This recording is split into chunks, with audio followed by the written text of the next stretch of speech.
Bonjour et bienvenue. Dans cette vidéo, on va présenter l'exercice de la page 3 sur 6 de votre cours. Donc c'est l'exercice où vous avez un trapèze et on vous demande de calculer plusieurs produits scalaires. Donc là, ici, dans cette figure, on voit qu'il y a des angles droits. Donc on va bien essayer de les utiliser pour simplifier beaucoup les situations et essayer au maximum d'utiliser le projeté orthogonal. Alors, là, quelque chose qui n'est pas précisé sur la figure, vous le rajoutez bien, c'est que vous avez donc un trapèze, d'accord? Donc ce côté est parallèle à celui-ci, ce qui fait que vous avez un angle droit là et un angle droit là.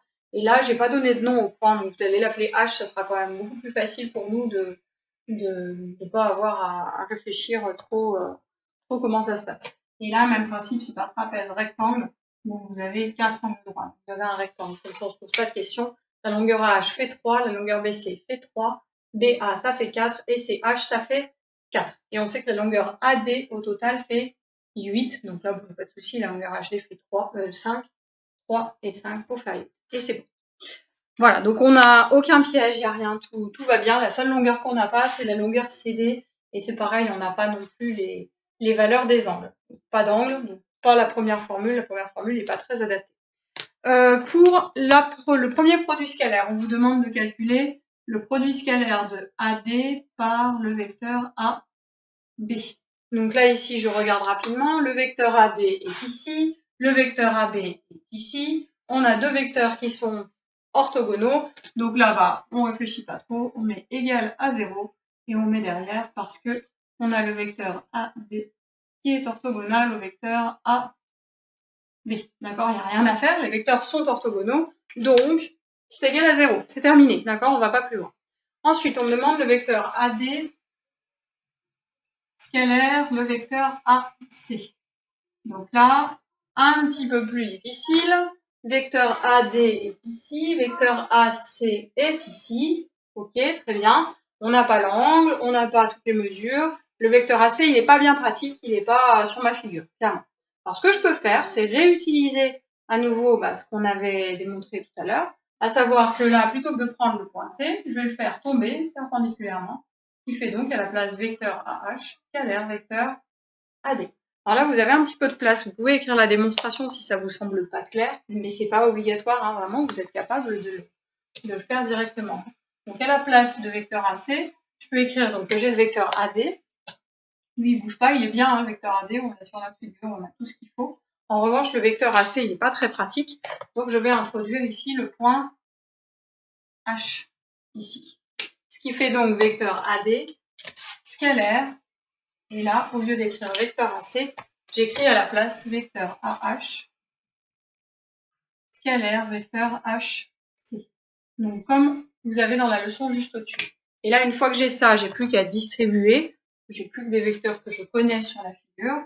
Donc, ça me fait vecteur AD, scalaire, vecteur AH, plus vecteur AD, scalaire, vecteur HC. Donc là, ici, le deuxième morceau, celui qui va être plus sympa, là, celui-ci. Celui-ci, il va valoir 0. Hop, et on peut préciser car AD est orthogonal au vecteur HC.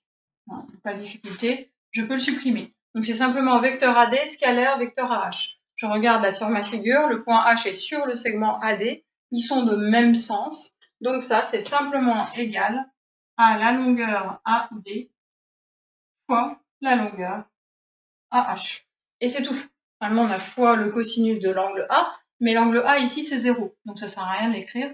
C'est simplement AD fois AH. On peut donc calculer rapidement. AD, c'est 8. AH, c'est 3. 8 fois 3, 24.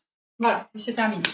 Donc là, on a vraiment redémontré, mais normalement, vous êtes capable d'écrire directement égal à AD, égal AD scalaire AH. Directement là, ici. Hein. Vous n'avez pas besoin de faire cette distributivité parce que vous savez que vous avez le droit de prendre le projeté orthogonal.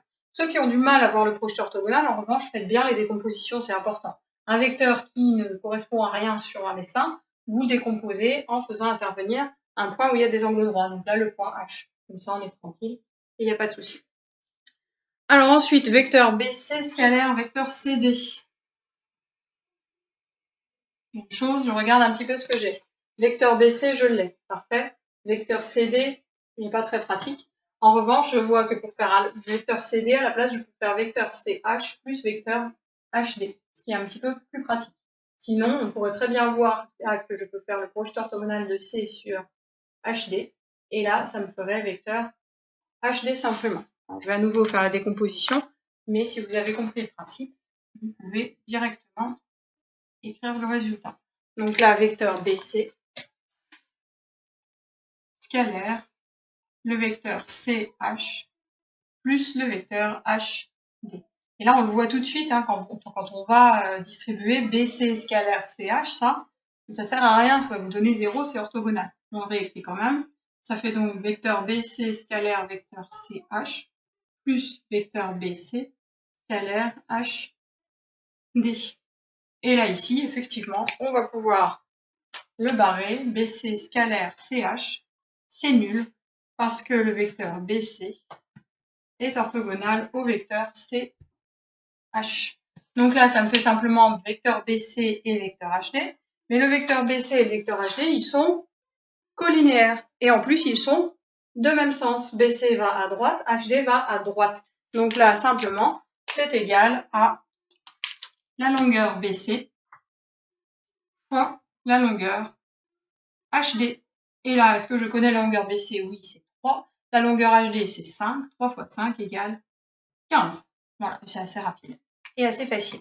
Donc là, c'est beaucoup plus simple que ce qu'on a fait jusqu'à présent, mais ça n'est utilisable que dans des figures où on a des angles droits. Si on a des parallélogrammes, on est bien embêté, on ne peut pas faire tout ça. Alors, vous avez exactement la même chose après avec AB scalaire CD. Je vais mettre ici AB scalaire CD.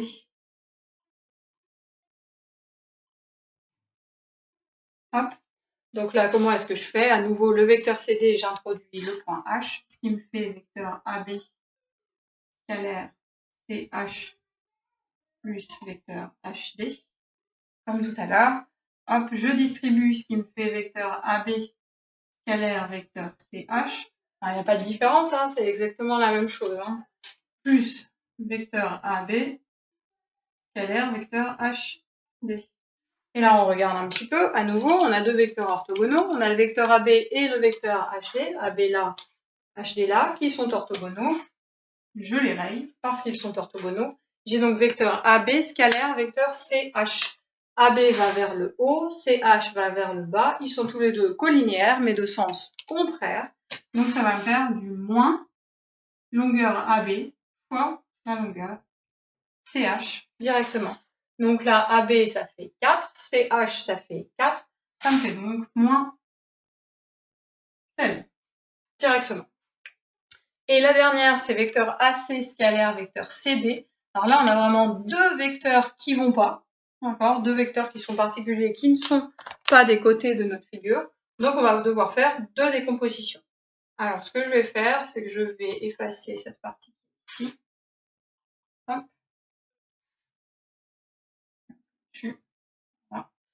Et là, je vais pouvoir faire vecteur AC scalaire vecteur CD. Alors, si vous avez tout compris, là, vous mettez en pause et vous essayez de voir comment est-ce que je peux décomposer le vecteur AC, comment est-ce que je peux décomposer le vecteur CD, qui ne sont ni l'un ni l'autre très pratiques.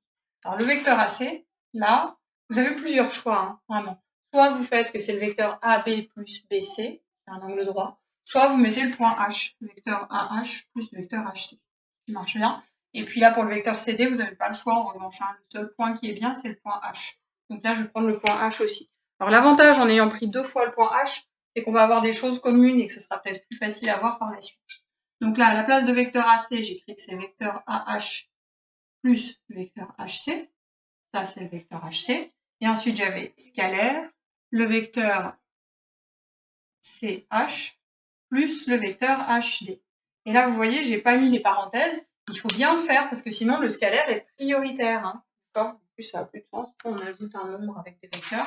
Donc, on met bien les parenthèses. Ça, scalaire, ça. Et là, on a une somme scalaire, une autre somme. Donc, on va devoir faire une double distributivité.